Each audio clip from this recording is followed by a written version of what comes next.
وشق البحار. Assalamualaikum warahmatullahi wabarakatuh. Bismillahirrahmanirrahim. Alhamdulillah wassalatu wassalamu ala Rasulillah wa ala alihi wa sahbihi wa man tabi'ahum bi ihsanin ila yaumil qiyamah. Amma ba'du.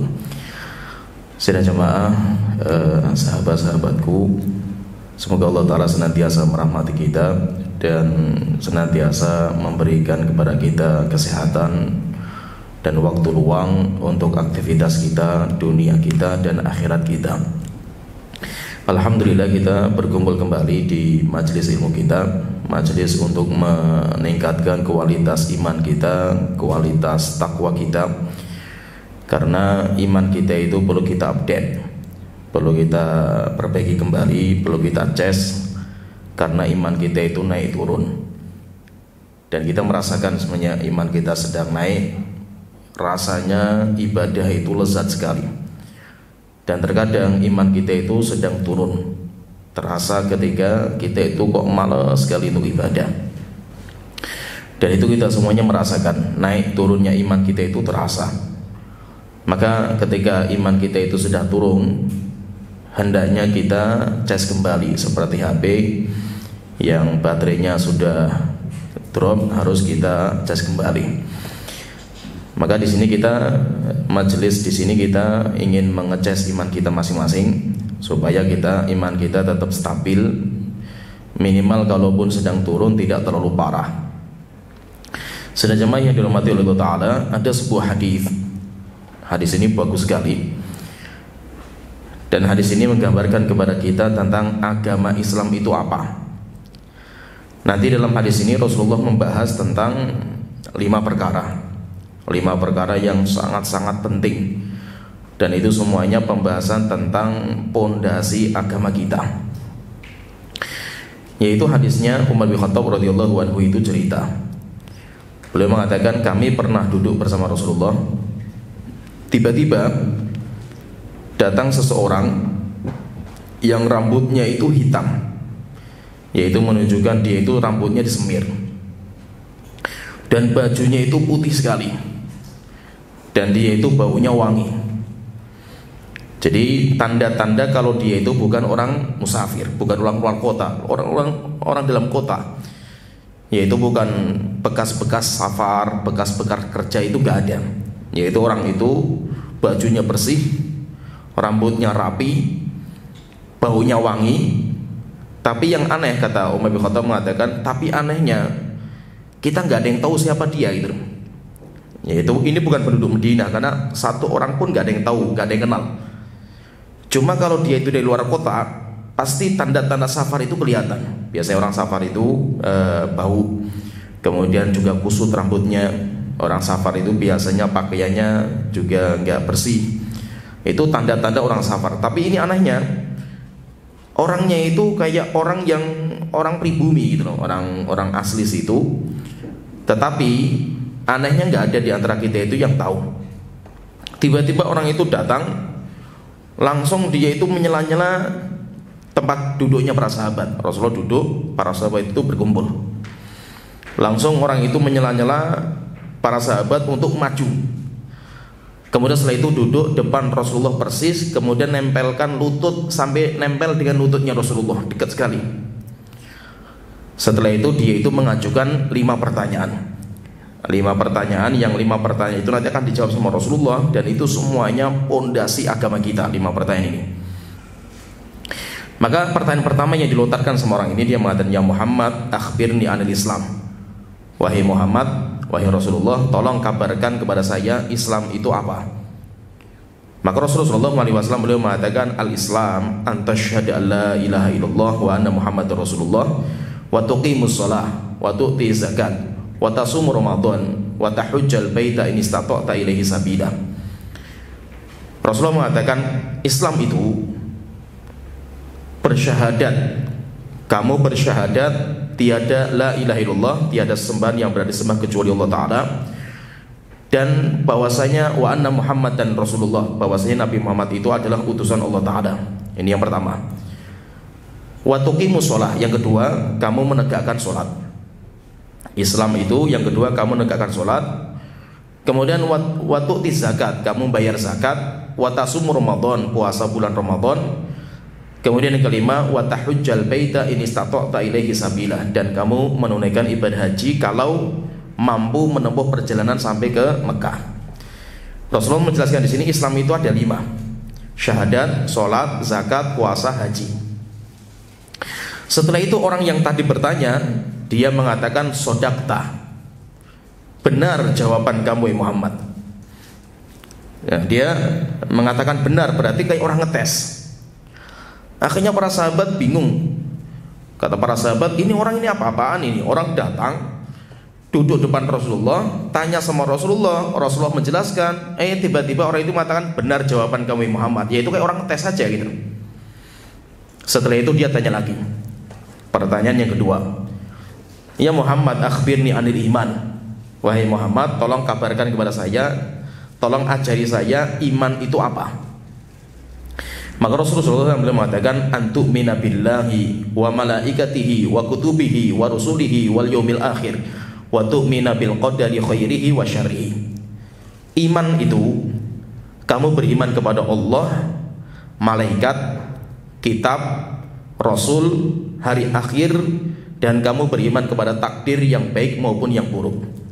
Rasulullah menjelaskan ada rukun iman yang 6, yaitu iman kepada Allah, iman kepada malaikat, iman kepada kitab, iman kepada rasul, iman kepada hari akhir, dan iman kepada takdir yang baik maupun yang buruk. Setelah itu dia mengatakan lagi, sodakta, benar jawaban kamu. Setelah itu dia tanya lagi, wahai Muhammad, pertanyaan ketiga, akhbirni anil ihsan, tolong ajarkan saya, kabarkan kepada saya tentang ihsan. Ihsan itu apa? Maka Rasulullah mengatakan, ihsan itu anta budallaha ka'annaka tarah, kamu beribadah kepada Allah seakan-akan kamu melihat langsung Allah depan mata kamu gitu. Yaitu kayak kita itu sedang ibadah, depan kita itu raja, kita itu sedang melihat Tuhan kita dengan mata kita. Fa in lam takun tarahu fa innahu yarak, kalau kamu tidak bisa sampai tingkatan seperti ini, anggap saja Allah yang melihat kamu. Jadi ihsan itu entah kamu merasa melihat Allah, atau kalau tidak bisa, rasakan saja kalau Allah itu melihat kamu. Itu tingkatan yang ketiga, namanya ihsan. Setelah itu orang ini mengatakan lagi, benar jawaban kami Muhammad. Setelah itu dia tanya yang keempat, ya Muhammad, mata sa'ah, wahai Muhammad, kapan terjadinya hari kiamat? Hari kiamat itu kapan terjadi? Maka Rasulullah mengatakan, mal mas'ulu anha bi'a'lama minasail. Rasulullah mengatakan, orang yang ditanya tidak lebih mengetahui daripada yang bertanya. Maksudnya saya yang ditanya, saya nggak tahu. Sebagaimana orang yang bertanya, yaitu kamu juga nggak tahu juga. Yaitu kita sama-sama nggak tahu. Saya nggak tahu, kamu juga nggak tahu. Kenapa? Hari kiamat kapan terjadi hanya Allah yang tahu. Setelah itu dia pindah pertanyaan kelima, fa akhbirni an amaratiyah. Oke, kalau hari kiamat itu waktunya nggak ada yang tahu, tolong kabarkan kepada saya tanda-tandanya. Itu kalau sudah muncul tanda-tandanya berarti itu sudah dekat hari kiamat. Maka Rasulullah menyebutkan 2 tanda. Antalidal amatu rabbatah. Rasulullah mengatakan tanda yang pertama, ketika ada seorang budak perempuan melahirkan tuannya. Ketika sudah mulai banyak budak-budak yang melahirkan tuan, yaitu anaknya itu menjadi tuan. Kemudian kedua, tanda yang kedua, wa antarul hufatal uratal alata ri'a asya yatatawaluna fil bunyan. Tandanya hari kiamat kalau kamu sudah melihat wa antarul hufata, orang enggak pakai sandal, wa antarul hufatal urata, orang yang telanjang, yaitu pakaiannya itu minim, pakainya sobek-sobek, al alata, orang yang miskin, ri'a asya, bahkan dia pengemis di jalan-jalan, yatatawaluna fil bunyan, tapi dia berlomba-lomba bikin bangunan yang megah-megah. Rasulullah menyebutkan 2 tanda ini, tanda-tanda hari kiamat. Setelah itu selesai, orang ini bertanya 5 pertanyaan, Rasulullah jawab. Setelah itu orang itu pergi. Orang itu keluar, nyela-nyela orang yang duduk, setelah itu dia pergi. Akhirnya setelah berlangsung beberapa waktu, Rasulullah berkata kepada Umar, wahai Umar, coba cari orang yang bertanya kepada saya kemarin. Yaitu tadi yang bertanya. Akhirnya Umar bin Khattab mencari kemana-mana. Dicari di mana dia itu orangnya ini. Akhirnya dicari kemana-mana nggak ketemu orangnya itu. Ya orangnya di mana nggak ada. Akhirnya setelah itu Umar bin Khattab datang lagi ke Rasulullah yang katanya, ya Rasulullah, saya sudah cari kemana-mana nggak ada orang itu. Nggak tahu kemana orang itu perginya. Maka Rasulullah mengatakan, wahai Umar, kamu tahu nggak siapa dia? Yang bertanya kemarin itu siapa? Maka Umar bin Khattab mengatakan, wallahu alam. Allah dan Rasulullah yang lebih tahu ya wahai Rasulullah, saya nggak tahu. Maka Rasulullah mengatakan, fa innahu Jibril. Yang datang kemarin pura-pura tanya sama saya itu adalah malaikat Jibril. Menjelma dalam bentuk laki-laki biasa. Atakum yu'allimukum dinakum.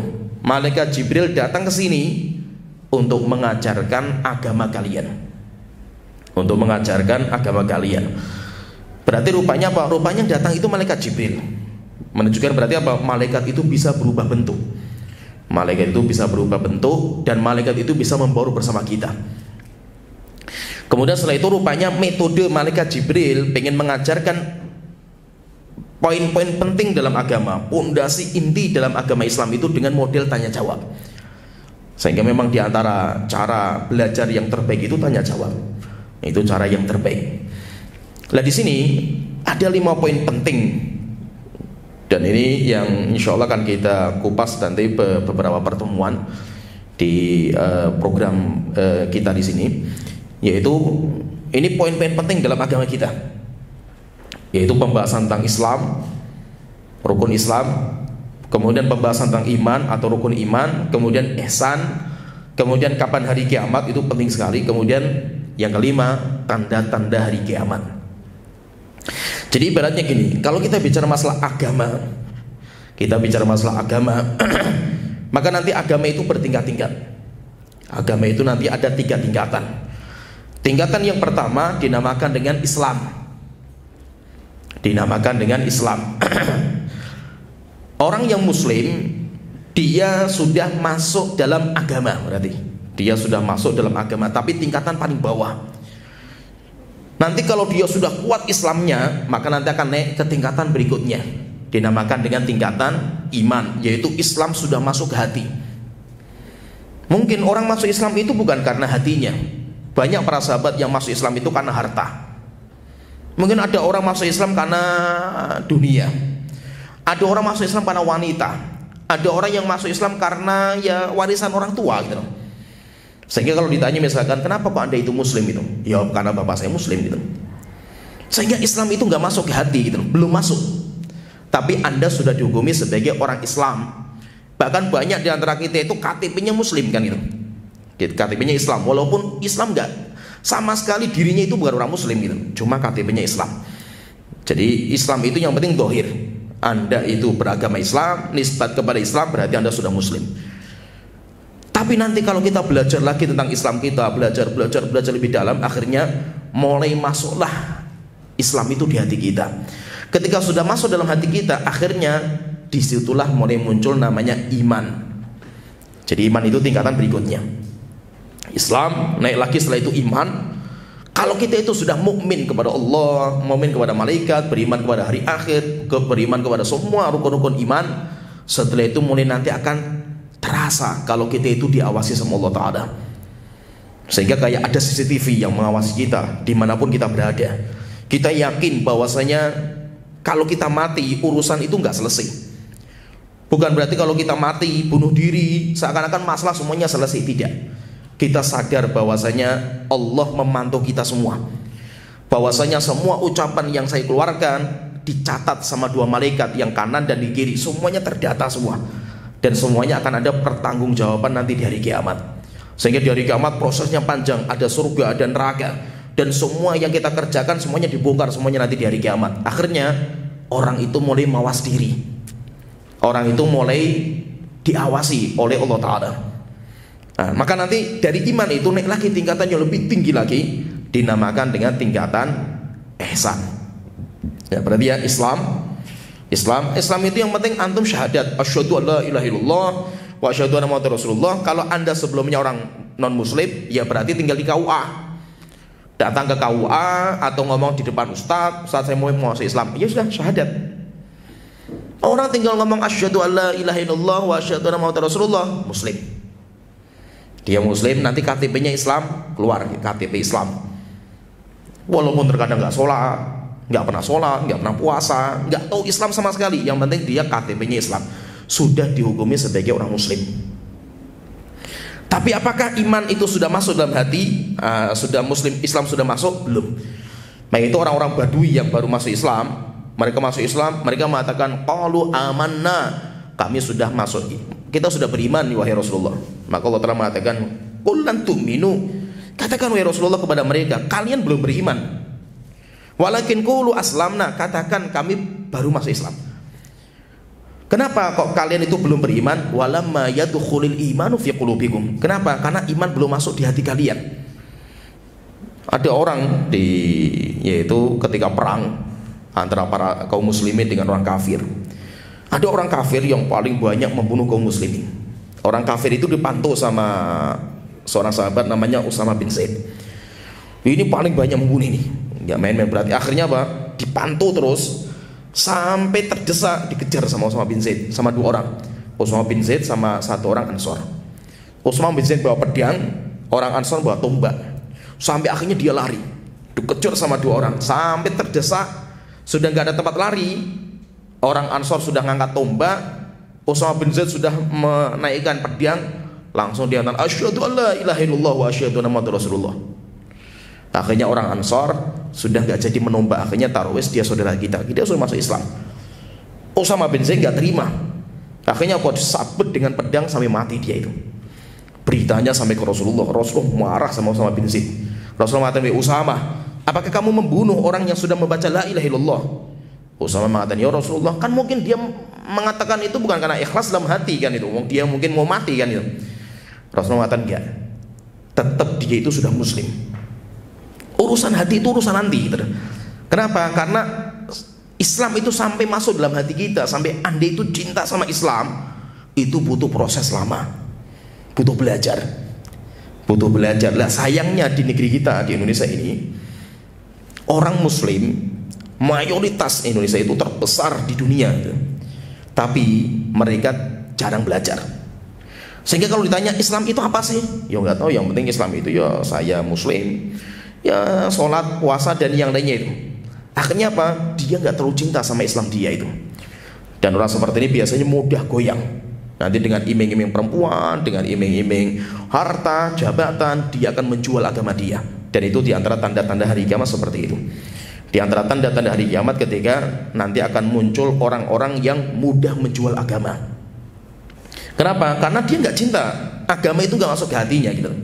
Oleh itu Rasulullah mengatakan badiru bil a'mali fitanan. Segeralah kalian dalam berbuat kebaikan sebelum datang fitnah. Fitnah di akhir zaman. Sampai kalau sudah datang fitnah ini, yusbihur rajulu mu'minan wa yumsi kafiron. Orang sore harinya muslim, pagi harinya sudah murtad dari agama. Ada orang yang sore paginya itu muslim, sore harinya sudah murtad. Kenapa? Ya bi'udinahu bi'aradhin minad dunya. Banyak orang yang menjual agama karena dunia, entah karena wanita, tahta, harta, semua. Setelah itu dijual agama itu, dan itu mudah sekali. Kenapa seperti ini? Karena iman itu belum masuk di hati mereka. Nah itu setelah kita itu muslim, kita sudah alhamdulillah lahir dalam kondisi Islam. Bapak saya, ibu saya dari dulu muslim, sehingga saya dari lahir sudah muslim saya ini. Dan saya juga dari kecil sholat, saya orang biasa lah itu, sholat, Ramadan ya nanti puasa. Demikian juga bayar zakat kalau saya punya uang. Kalau saya tidak punya uang ya biasanya bayar zakat fitrah. Nanti kalau sudah selesai Ramadan, kemudian kalau saya punya harta ya berangkat haji. Kalau tidak ya saya bisa berangkat umroh ya umroh. Kalau tidak bisa umroh ya saya nabung sampai saya punya uang untuk umroh atau haji. Wis sekilas itu dok. Dia seperti ini, dia itu Anda muslim. Tapi dia mukmin nggak? Belum tentu. Dia mukmin atau tidak? Belum tentu. Kenapa? Karena iman itu bicara hati. Iman itu bicara masalah hati. Dan standar kita itu masuk surga itu bukan casing. Bukan bohir. Standar kita masuk surga itu urusan hati. Bagaimana hati Anda? Maka itu orang munafik saja, orang munafik zaman dulu ya. Yang Rasulullah, yang Allah Ta'ala mengatakan innal munafiqina fid darkil asfali minan nar.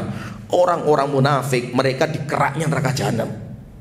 Orang-orang munafik itu keraknya neraka jahanam. Orang munafiknya zaman Rasulullah, mereka itu masih sholat. Orang munafiknya zaman Rasul itu mereka itu masih sedekah, bayar zakat. Orang munafiknya zaman dulu itu mereka itu masih jihad.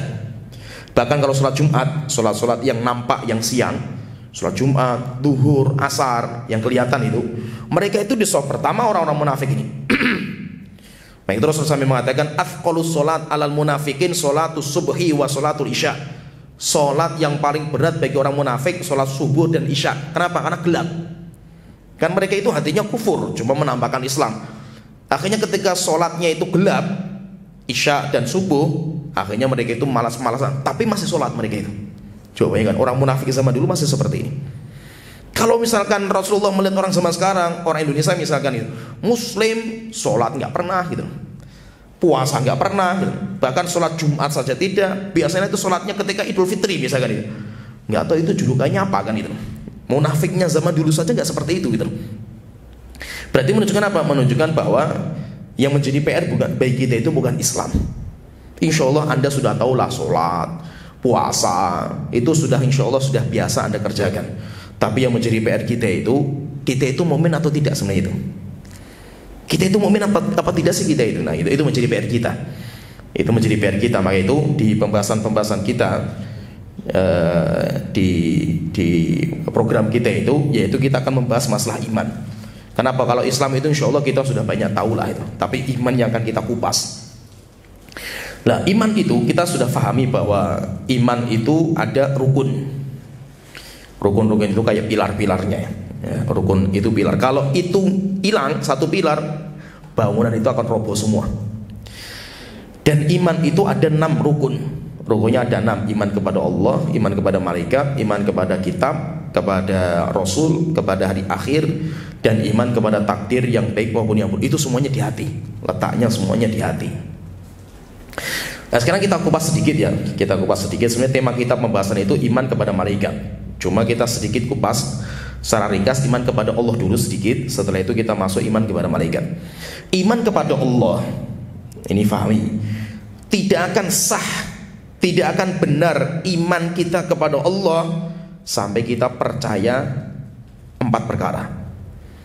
Kita percaya 4 perkara. Kalau kita percaya 4 perkara ini, kita mudah-mudahan iman kita itu benar kepada Allah Ta'ala.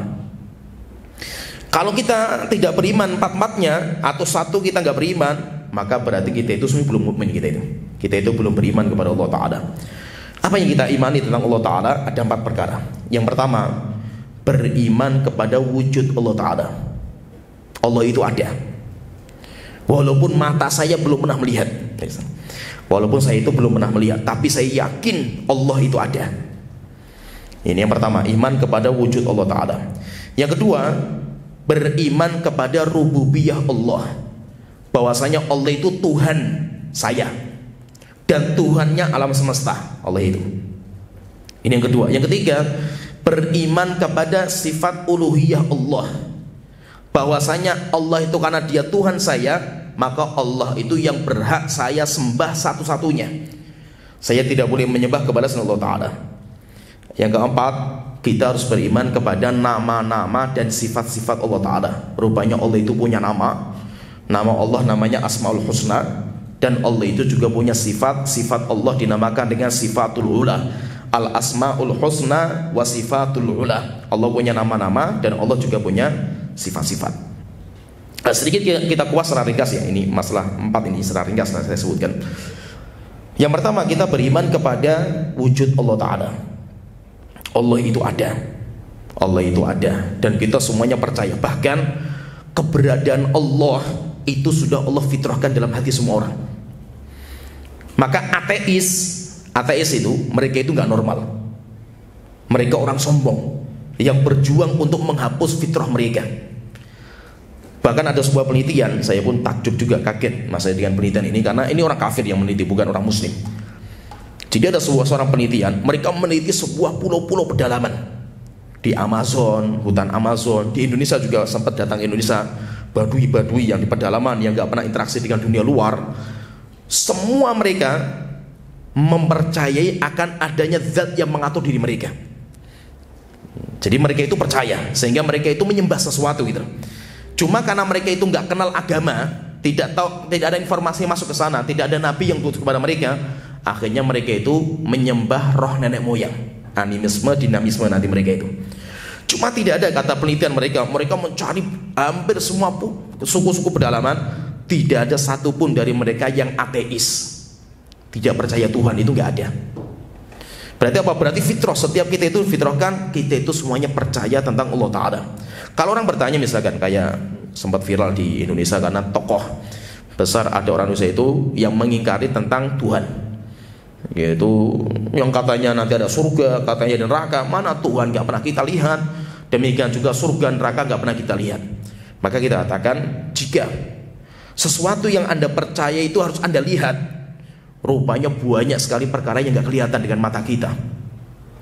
Ada namanya aliran listrik, ya kan?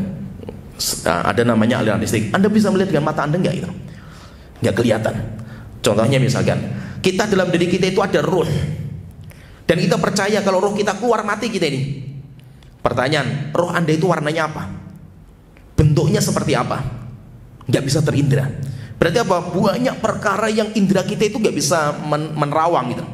Sehingga jangan sampai kita itu hanya percaya yang bisa kita indrai. Maka kita katakan Allah itu ada. Dan di mana Allah Ta'ala? Allah itu di atas singgasananya. Singgasana namanya Arsy. Itu Allah di atasnya. Jadi yang pertama, kita harus meyakini keberadaan Allah Ta'ala. Allah itu ada, dan Allah itu nanti akan mengatur kita dengan takdir. Nanti kita beriman sama takdir ada. Yang kedua, kita harus percaya bahwasanya Allah itu Tuhan. Sehingga kita katakan Alhamdulillahi Rabbil Alamin. Segala puji bagi Allah, Tuhan semesta alam. Pertanyaan, Tuhan itu apa? Tuhan itu makna dari kalimat Tuhan. Tuhan itu adalah sesuatu zat yang memiliki 3 sifat. Tuhan itu memiliki 3 sifat. Yang pertama, Tuhan itu yang menciptakan dari sesuatu yang sebelumnya gak ada. Itu namanya Tuhan. Jadi Tuhan itu apa? Sang pencipta. Ini yang pertama. Yang kedua, Tuhan itu sang perawat. Sesuatu yang sudah Allah ciptakan, Allah rawat. Dirawat dengan apa? Dengan kenikmatan yang Allah telah berikan. Rizki dirawat dengan kenikmatan. Kemudian ketiga, Tuhan itu apa? Yang mengatur. Sehingga semua yang Allah ciptakan, semuanya tunduk patuh dengan takdir Allah Ta'ala. Tidak ada yang keluar dari takdir Allah Ta'ala. Itu namanya Tuhan. Jadi Alhamdulillahi Rabbil Alamin. Segala puji bagi Allah, Tuhan semesta alam. Maksudnya apa? Allah itu yang menciptakan alam semesta. Yang pertama, Allah yang merawat alam semesta sehingga masih berlangsung. Yang ketiga, Allah yang mengatur, menguasai, sehingga semua pergerakan alam semesta berjalan sesuai dengan takdir Allah Ta'ala. Kalau ditanya misalkan, alam semesta itu apa gitu? Alam semesta itu kan kita katakan Alhamdulillahirabbil alamin. Segala puji bagi Allah, Tuhan semesta alam atau alam semesta. Alam semesta itu apa sih itu? Alam semesta itu adalah segala sesuatu selain Allah Ta'ala. Berarti saya itu alam. Ucapan saya yang saya omongkan sekarang ini, itu alam. Itu namanya alam semesta. Nah, alam semesta ini Allah ciptakan di sebuah ruangan besar sekali.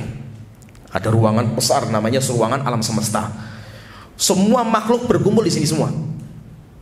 Itu namanya ruangan besar ini. Atapnya, ruangan itu ada atapnya. Di atas atap itu sudah nggak ada sesuatu selain Allah Ta'ala, kecuali Allah Ta'ala. Allah di atasnya. Itu ada atapnya. Atapnya itu apa? Arsy. Arsy itu singgasana Allah Ta'ala. Itu atap. Dan itu makhluk yang besarnya luar biasa atapnya itu. Setelah itu atapnya itu ada tiang. Singgasana Allah itu ada tiang. Tiangnya ada 8. Setiap tiang nanti ada malaikat yang menyangga. Namanya malaikat Hamalatul Arsy. Malaikat yang menyangga singgasana Allah Ta'ala. Jumlahnya 8. Besarnya malaikat ini, kata Rasulullah mengatakan, antara telinga sampai pundaknya malaikat, kalau burung terbang selama 800 tahun nggak pernah berhenti, itu baru sampai antara telinga dan pundaknya malaikat. Berarti kalau ada pesawat jet terbang nggak pernah berhenti selama 800 tahun, itu baru pundak sama telinganya malaikat. Besarnya luar biasa malaikat ini. Kemudian nanti di depannya singgasana Allah itu ada kursi. Maka ada namanya ayat apa? Kursi kan. Wasi'a kursiyyuhus samawati wal ardo. Kursi Allah seluas langit-langit dan bumi. Besar sekali kursi. Kursi itu bukan kayak kursi kita ini, bukan. Kursi itu tempat injakan kaki Allah Ta'ala. Biasanya raja yang punya singgasana itu biasanya raja itu ada tempat dudukan kakinya. Ya, kaki untuk meletakkan kaki itu untuk peletakan kakinya Allah itu namanya kursi. Setelah itu nanti di bawahnya itu lautan. Di bawah itu lautan, samudra yang besar di atas langit itu. Jadi singgasana Allah itu di atas lautan. Nanti di bawah lautan baru surga. Surga ada 100 derajat. Derajat satu dengan derajat yang kedua seperti jarak antara langit dan bumi. Jadi 100 derajat. Derajat yang paling tinggi namanya surga Firdaus. Nanti surga Firdaus ada rumah-rumah yang banyak sekali. Rumah tertinggi yang paling tinggi di surga itu namanya Al-Wasilah. Kalau kita doa Allahumma, selesai adzan itu, Allahumma rabb hadhihi da'wati tamma wa sholatil qa'imah ati Muhammadil wasilata wal fadilah. Wasilah itu apa? Rumah tertinggi di surga. Itu milik Nabi Muhammad SAW. Nanti di bawah surga yang 100 derajat ini, setelah itu baru langit. Langit ada berapa? Ada 7 kan? Langit 7, langit ke-6, 4, 5, 4, 3, 2, 1. Setiap langit ada para malaikat yang tinggal di sana. Dan setiap langit ada kiblat Ka'bah. Dan setiap langit itu ada masjidnya, kayak Masjidil Haram lah itu. Kalau Ka'bah di langit ke-7 dijatuhkan, itu akan mengenai Ka'bahnya kita di Indonesia, di dunia. Itu jadi setiap langit itu ada kiblatnya masing-masing. Jumlahnya malaikat luar biasa banyaknya di atas langit. Langit ke-7 sampai ke-1. Nanti di bawah langit baru tata surya, yang kita kenal dengan bintang, kemudian rembulan, matahari, tata surya lah gitu. Yang namanya tata surya itu ada namanya galaksi. Kalau kita belajar apa ya kayak gitu, fisika atau apa itu dulu ya? Fisika ya. Ada namanya galaksi. Tata surya itu ada galaksi. Ada galaksi namanya galaksi Bima Sakti dulu itu. Galaksi Bima Sakti itu yang sumbernya dari matahari.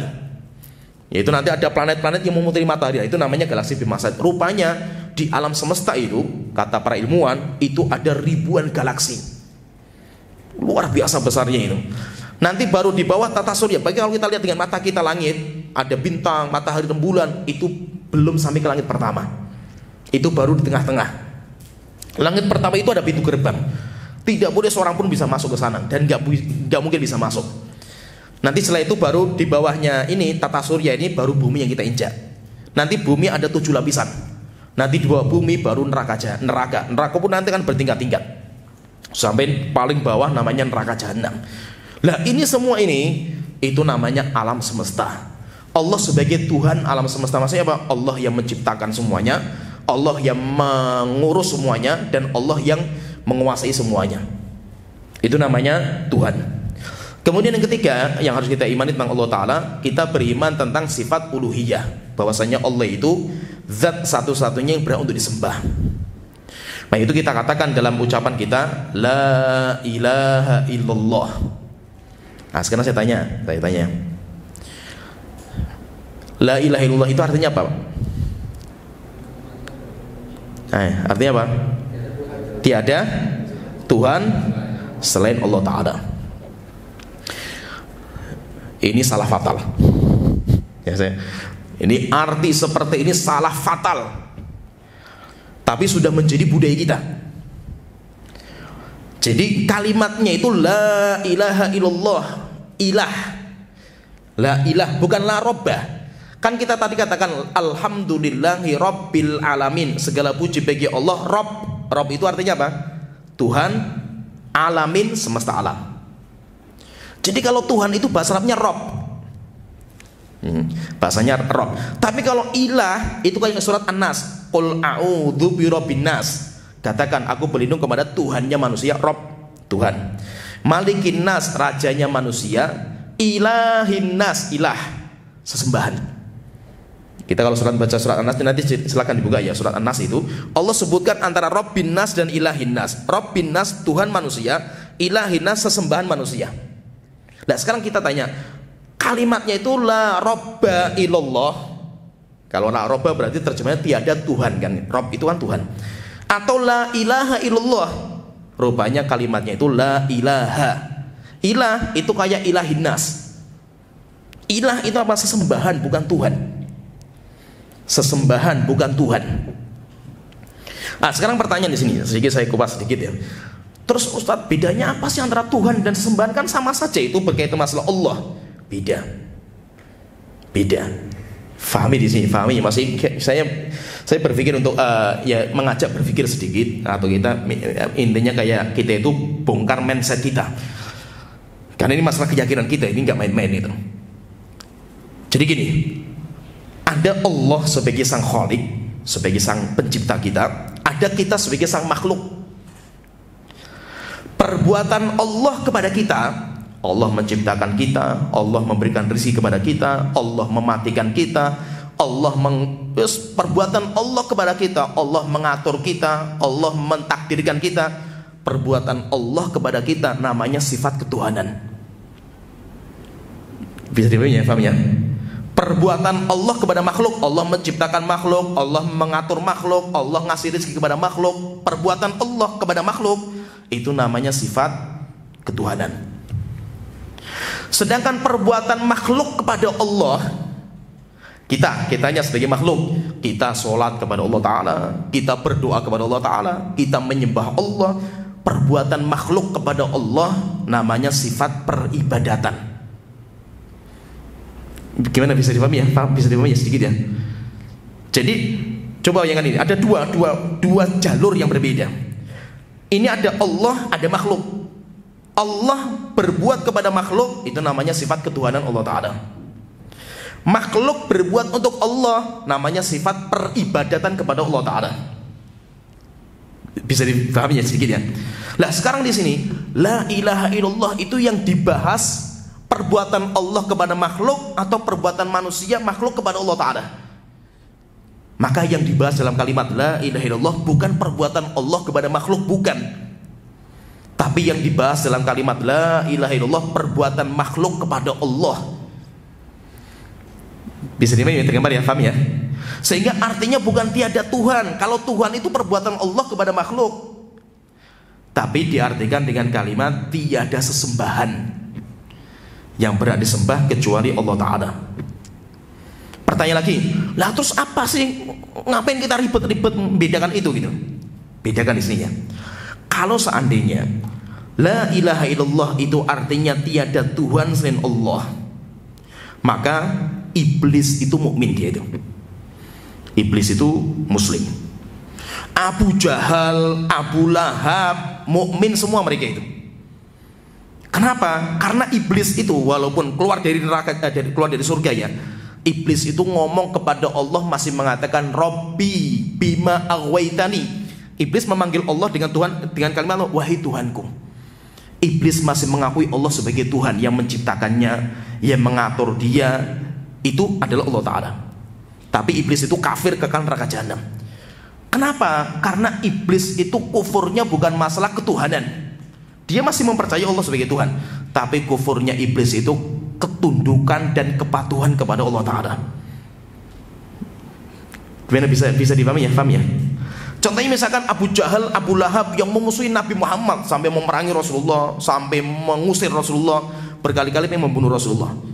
Abu Jahal dan Abu Lahab kalau ditanya, man khalaqas samawati wal ard, oh sebutkan dalam Al-Quran itu, wahai orang-orang kafir Quraisy, siapa yang menciptakan langit dan bumi? Allah, bukan berhala. Mereka pun nggak percaya kalau berhala itu bisa menciptakan dan menghidupkan.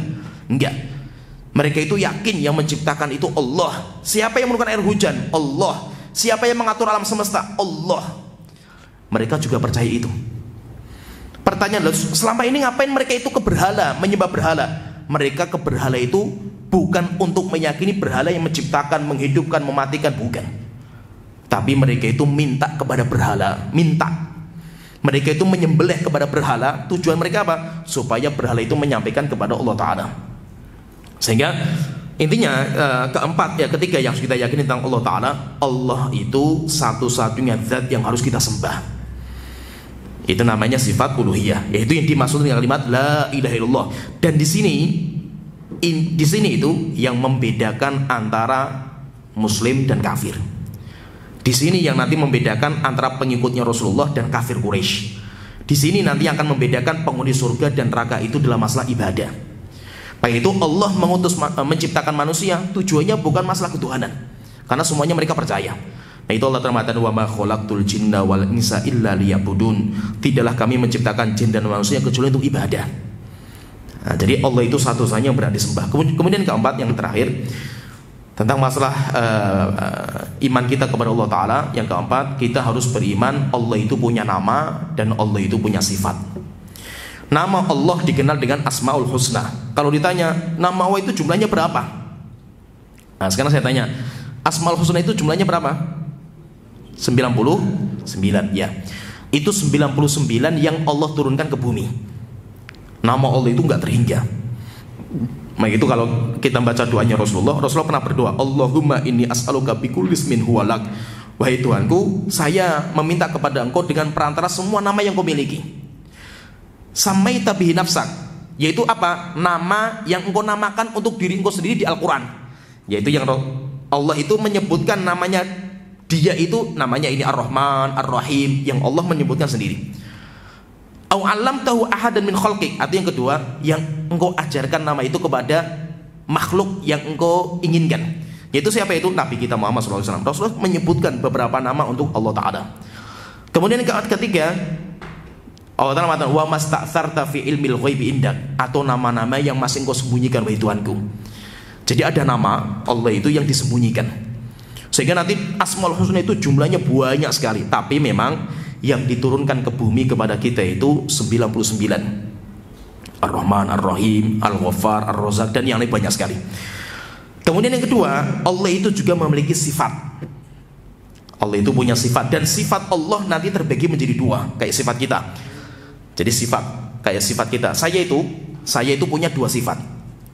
Yang pertama, sifat yang pertama dinamakan dengan sifat dzatiyah.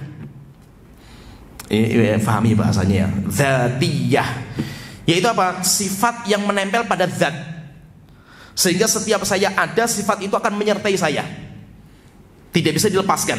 Contohnya apa? Mata, saya punya mata. Mata saya itu sifat dzatiyah, karena saya ada, mata saya ada. Tangan saya itu sifat dzatiyah, sehingga saya ada, tangan saya ada. Tidak ada kaitannya dengan kehendak. Saya menghendaki ada tangan, ada. Nanti kalau tidak berkehendak tangan saya hilang, enggak. Itu namanya sifat dzatiyah. Kemudian kedua, ada sifat namanya sifat fi'liyah. Nggak tahu kalau bahasa kitanya keren apa itu, saya nggak tahu. Kalau fi'liyah itu sifat yang muncul karena ada kehendak. Contohnya melihat. Saya, walaupun saya punya mata saya itu namanya sifat dzatiyah saya. Tapi saya terkadang pengen melihat, terkadang saya pengen memejamkan mata saya, nggak mau melihat gitu. Kenapa kok saya itu melihat? Karena saya punya keinginan untuk melihat gitu. Ketika saya nggak pengen melihat, bukan berarti saya itu buta, nggak punya mata itu. Saya punya mata, cuma saya itu nggak pengen melihat gitu. Itu namanya sifat fi'liyah. Tangan saya itu sifat dzatiyah. Tangan saya itu sifat dzatiyah. Sedangkan mengambil, memukul, kemudian mencubit, itu namanya sifat fi'liyah. Saya ketika bergendak untuk mengambil sesuatu, tangan saya mengambil.